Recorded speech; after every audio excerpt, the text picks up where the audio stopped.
বন্ধুরা, সকাল সকাল চলে এলাম একটা ম্যাজিক নিয়ে। শীতের দিনে শীতের দিনে পিঠা ছাড়া কি চলে? আসলে আজকে আমি বাসায় পিঠা বানাবো, আর সেটা কিভাবে বানাচ্ছি সেটা আপনাদের দেখাবো। তো এইটা হচ্ছে গ্রাইন্ডার মিক্সার, মানে মশলা টশলা করা যায়। আপনারা অনলাইনে দেখবেন, এটা অনেক দেখা যায়, আর বাজারেও কিনতে পাওয়া যায়। তো আমি এইটা কিনেছি। দেখুন, এই যে এক ধাপ চাল গুঁড়ো করে রেখেছি, আর এখানে এটা ভিতরে এই যে চাল দিয়ে দিয়েছি। এবার এই চালগুলো আমি গুঁড়ো করে নেব প্রথমে। এদিকে চাল আরও গুঁড়ো করছে, এটা ভালো করে আটকে নেব। তো দেখুন, লাইন কিন্তু দেওয়া আছে, দেখা যাচ্ছে লাইন কিন্তু দেওয়া আছে। আমি এবার চাল গুঁড়ো করে নিচ্ছি। খুব অল্প সময়ে কিন্তু এভাবে চাল গুঁড়ো করে নেওয়া যায়।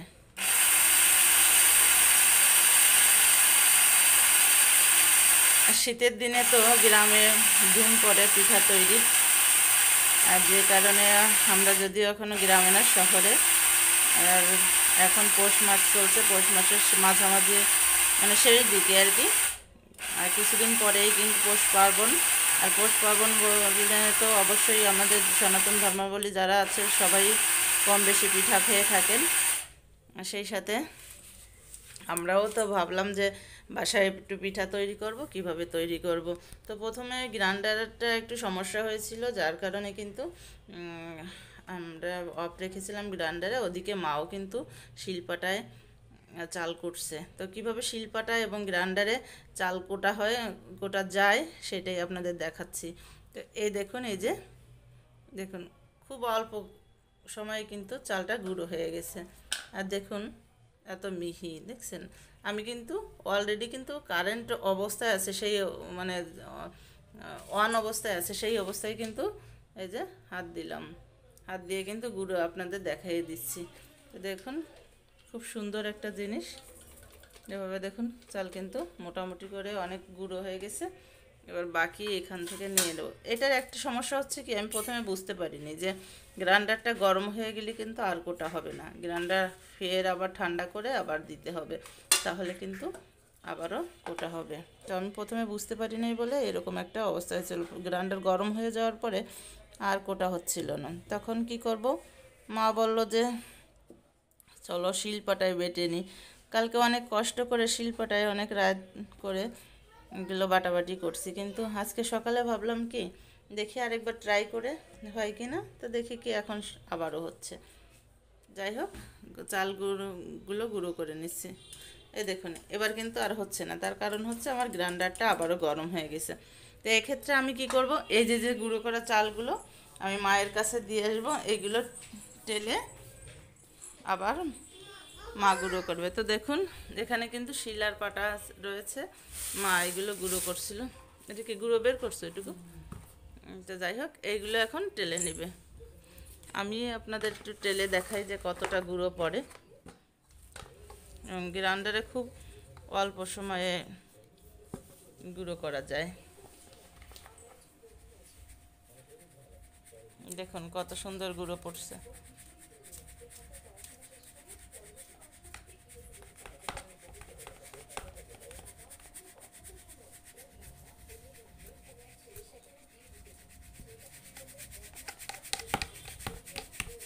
এবং অনেকটা মিহি হয়ে যায় চালের গুঁড়োগুলো, যার কারণে গ্রাইন্ডারে বাটলে, মানে চাল গুঁড়ো করলে খুব অল্প সময় কিন্তু গুঁড়ো করা যায়। যাই হোক, এবার মা বাকিগুলো টেলে নেবে, আমি এবার পিঠা তৈরিতে চলে যাব। এই দেখুন, এই যে চালের গুঁড়া, দেখুন একটু সময় দেখুন কতগুলো গুঁড়া হয়েছে। এই দেখুন চালের গুঁড়া। এবার এই গুঁড়া দিয়েই আজকে চিতই পিঠা তৈরি করব। তো চলুন যাই, চুলার পরে চলে যাই। তো এই যে হচ্ছে চালের গুঁড়া, আমি আর কি গুলে নিয়েছি। সব কিছু রেডি করেই কিন্তু ভাবলাম যে আপনাদের সাথে শেয়ার করি। শীতের দিনে এটা কিন্তু উষ্ণ গরম জলের ভিতরে হালকা লবণ দিয়ে চালের গুঁড়াগুলো দিয়ে এভাবে গোলা হয়েছে। আর এবার পিঠা তৈরির পালা। অলরেডি কিন্তু চুলায় আমার পিঠা দেওয়া আছে। একটা পিঠা হয়ে গেছে। তো এটা প্রথম, তো এটা ঢাকনাটা ওইভাবেই ছিল না, চুলায় যেহেতু আঁচ কম পিঠাটা ওইভাবে ভালোভাবে ফুলছে না, তারপরেও ট্রাই করছি যে কতটা ফুলে। যাই হোক, একটা পিঠা দেওয়া আছে সেটা আমি তুলে নিচ্ছি এখন। দেখুন এটা হচ্ছে কড়াই চিতই। হ্যাঁ বাবা, পিঠা দেখবা? হ্যাঁ মামাম পিঠা দেখবে। তো আমি এখানে এটাকে উঠাই নিই। দেখুন কত সুন্দর হয়েছে পিঠা। তো বন্ধুরা, চাইলে কিন্তু আপনারাও এভাবে ছোট কড়াই দিয়ে এভাবে কিন্তু পিঠা তৈরি করতে পারেন, এবং অনেকটা বড় সাইজ হয়। বিশেষ করে আমরা যাতে শীতের দিনে রাস্তার ধারে যে পিঠাগুলো দেখতে পাই যে খালারা বিক্রি করছে, সেই রকম পিঠাই হয়েছে। কিন্তু মামাম খুব ব্যস্ত হয়ে গেছে পিঠা দেখার জন্য। যাই হোক, ওকে পিঠা দেখাচ্ছি। তো আমি এবার এটা নামিয়ে নেব। চল বাবা, একটা থালা নিয়ে এসো, একটা থালা নিয়ে এসো, পিঠা খেতে দেবো। থালা নিয়ে এসো। ও মা, ওই জায়গাতে একটা থালা দিয়ে দাও দিন। আর এই যে চালের গুঁড়া, আর এই যে পিঠা। শীতের দিনে গরম গরম চিতই পিঠা খেতে কিন্তু খুব মজা, আর তার সাথে যদি খেজুরের গুড় থাকে, সেই স্বাদ। তো আমি এবার এটাকে তুলে দেব।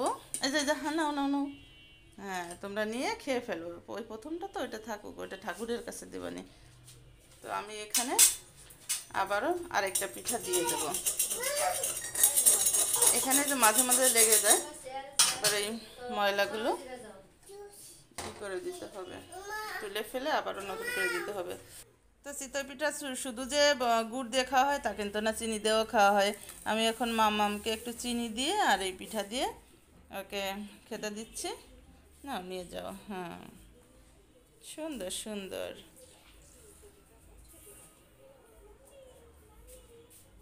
মামাম এখন পিঠা খাচ্ছে। হ্যাঁ, তো চলুন চুলার পরে চলে যায়, যেহেতু আরেকটা পিঠা দিতে হবে, না হলে চুলার কড়াই খালি চলছে। এবার কড়ার ময়লাটা তুলে নিলাম। তুলে নিয়ে হালকা আর একটু তেল ইউজ করব,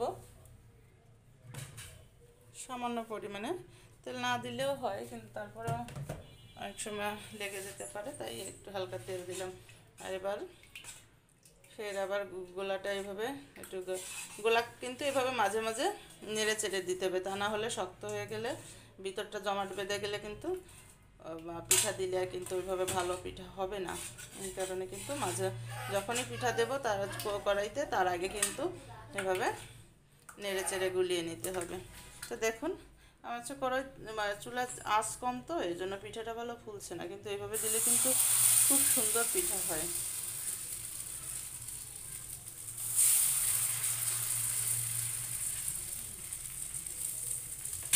এভাবে দিয়ে পিঠাটা দিয়ে চালের গুঁড়ো দিয়ে দিলাম গোলানোটা। এবার ঢাকনা দিয়ে ভালো করে ঢেকে দিতে হবে।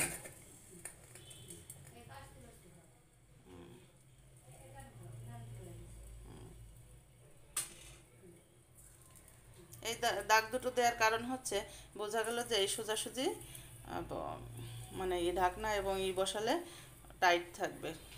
আর এটা যদি বাষ্প বের হয়ে যায় একবার, তাহলে কিন্তু পিঠা ফোলে না। যার কারণে কিন্তু এইভাবে চিহ্ন দিয়ে রাখলাম যে কড়ার ঢাকনাটা এদিকে এবং এইদিকে কড়ার পাশটা রাখলে মানে এয়ার টাইট থাকবে আর কি ঢাকনাটা।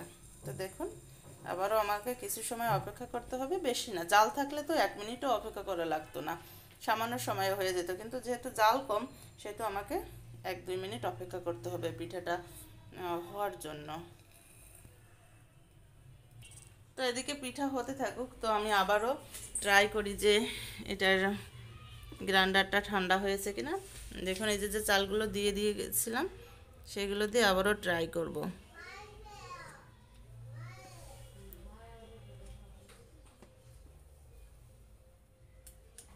তো যাই হোক, এখনও কিন্তু ঠান্ডা হয় নাই।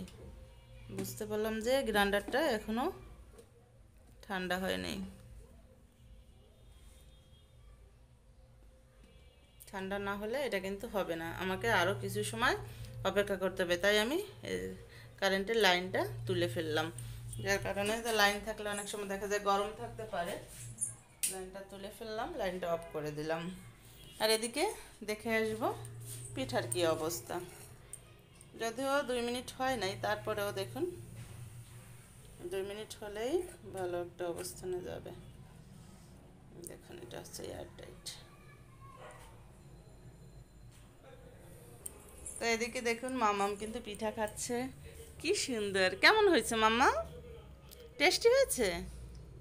হুম, দেখুন অর্ধেকটা খাওয়া শেষের পথে। ওয়াও কি সুন্দর, হাউ নাইস। দেখি এখানে একটু দেখাও। ও মাম্মা, কে খাচ্ছে পিঠা? হ্যাঁ, তুমি?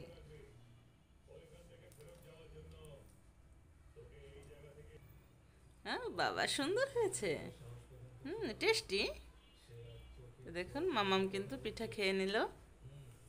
আবারও চলে যাব চুলার পরে বাকি পিঠাটা হলো কিনা তা দেখার জন্য। হ্যাঁ, এই এই এই কি করে রে, কি করে রে, কি করে রে। হুম, যাক চলে যাওয়া যাক। আর এদিকে এভাবে কিন্তু রাখা হয়েছে এলোমেলো করে গ্রাইন্ডারটা গরম হওয়ার জন্য।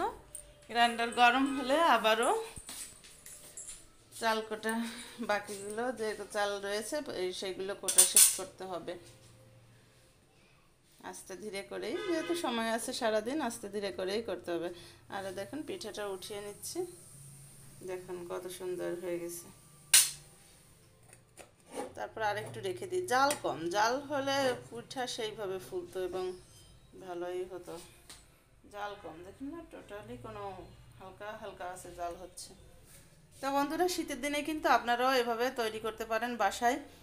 গ্যাসের চুলায়, বিশেষ করে গ্যাসের চুলায় এভাবে চিতই পিঠা তৈরি করা অনেকের কষ্টসাধ্য মনে হয়, কিন্তু আমি আজকে দেখিয়ে দিলাম যে আসলে কোনো কষ্ট নেই।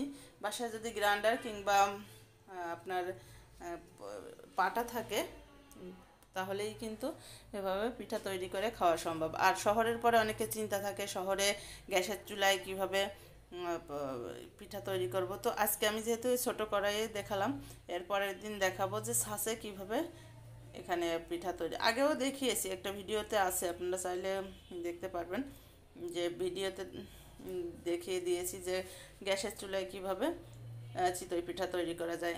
এখানে চিতই পিঠা হচ্ছে বইয়ের ভাষা, আমাদের আঞ্চলিক ভাষায় আমরা বলি কিন্তু ছাঁচ পিঠা। কারণ ছাঁচে তৈরি করে কাঁচি, অনেকে বলে কিন্তু অনেকে কাঁচি খুচাও পিঠাও বলে, কারণ গ্রামে কাঁচি দিয়ে খুচি খুচে এটা পিঠাটা ছাঁচ থেকে বের করতে হয়, এই জন্য অনেকে কাঁচি খুচা পিঠাও বলে। আর শুদ্ধ যে ইয়েটা, এটা হচ্ছে চিতই পিঠা। তো বন্ধুরা, কেমন লাগলো ভিডিওটা অবশ্যই কমেন্টসের মাধ্যমে জানাবেন। আর যারা চ্যানেলে নতুন, চ্যানেলটি সাবস্ক্রাইব করে বেল আইকনটি বাজিয়ে দেবেন। আজ এ পর্যন্ত, আবারও কথা হবে অন্য কোনো ভিডিও নিয়ে। তত সময় ভালো থাকবেন। ধন্যবাদ বন্ধুরা।